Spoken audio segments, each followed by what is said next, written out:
The optimism is up over where it was 12 months ago, and I think that's important to recognise. But also business leaders are extremely pragmatic and realistic about some of the challenges. And when you look at the critical challenges, it's about how is Europe going to find growth, both within Europe and take advantage of the global economy? How does it address some of the supply side issues, particularly around the skills mismatch? And I think also looking at the infrastructure challenges that Europe faces. Europe keeps on being the largest export economic entity of the world. It is the only entity that has not lost market segment share compared to other big entities in the world. China obviously is growing, Brazil is also growing, but from a much smaller base. I think the European products, innovation, quality have a great brand around the world. There are now a lot of new opportunities coming up. By 2050 we have only 4% of the world population. So how do we position ourselves, and will we be to a certain extent leading in that multipolar world, or will we not count anymore and be, as we say in French, quantité négligeable in the future?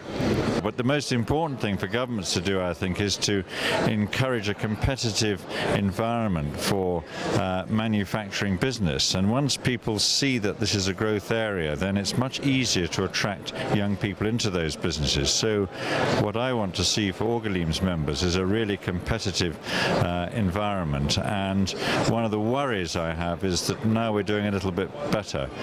Legislators and governments will either think that they can ignore us once again, or that we're not terribly important, and that would be a real shame. The issue in Europe is not so much that we're lacking skills, but we've got a skills imbalance. So what that means is that we need to make the older people stay in work longer, which means that we need to give them the right skills to be able to do that, and we need to tell younger people what are the likely jobs that they're going to get and help them and encourage them to pick up skills earlier. And I think at the moment we have got a skills imbalance, and we need to address that. There's very good opportunities for Europe at the moment.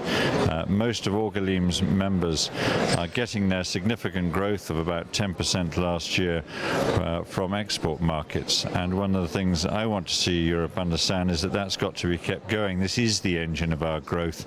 It's likely to be significantly more than the internal market for quite a while to come, and that is why it's so essential that we maintain competitive infrastructure for the companies within Orgalime represents, and indeed many other sectors. If you look at the size of the European market, we're 27% of world GDP. That's a very significant part of the global economic activity. We're also the world's largest exporter of goods, the world's largest exporter of services, and we've got some very talented people. We often forget that when we look at some of the critical problems that Europe's facing.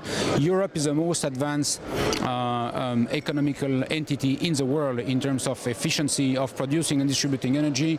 It's very important that the EU, that the member states keep on investing in the production and distribution of energy, that we keep on being more efficient than other countries in the world, other regions of the world.